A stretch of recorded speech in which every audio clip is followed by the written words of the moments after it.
Hi అండి, అందరూ ఎలా ఉన్నారు? బాగున్నారా? నేను బాగున్నానండి. చూసారు కదా, ఎంతో టేస్టీగా ఉండే పప్పు మీ ముందు ఉంది. ఏమిటనుకుంటున్నారా?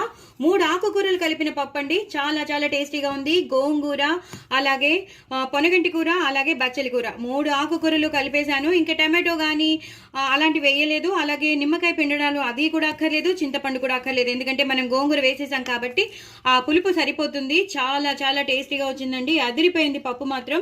చాలా చాలా టేస్టీగా ఉంటుంది. వేడివేడి అన్నంలో చక్కగా ఎక్కువ నెయ్యి వేసుకుని తిని, చల్లమిరపకాయలు కానీ అప్పడాలు కానీ నంచుకుని తింటే, చిప్స్ ఉంటే చిప్స్, వడియాలు ఉంటే వడియాలు, ఏ ఉంటే అవి నంచుకుని తింటే మాత్రం చాలా చాలా బాగుంటుంది. చాలా హెల్దీ అండి. ఫస్ట్ ఆఫ్ ఆల్ పొనగంటి కూర గురించి మీకు తెలుసు, పోయిన కన్నే వచ్చేస్తుంది. అలాంటిది ఇంకా గోంగూర ఫుల్ ఐరన్ ఉంటుంది. బచ్చల కూరలో విటమిన్ ఏ, ఐరన్ ఇంకా అన్నీ ఉన్నాయి.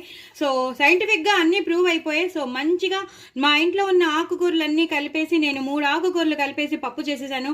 ప్రెషర్ ప్యాన్లో పెట్టుకున్నానేమో, చాలా చాలా బాగా వచ్చింది.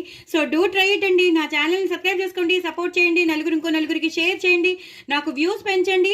స్కిప్ చేయకుండా వీడియోని చూడండి, లాంగ్ వీడియోస్ చూడండి. సో దట్ మీకు ఎలా చేయాలో తెలిసిపోతుంది, ఏమేమి వేసానో మీకు తెలిసిపోతుంది.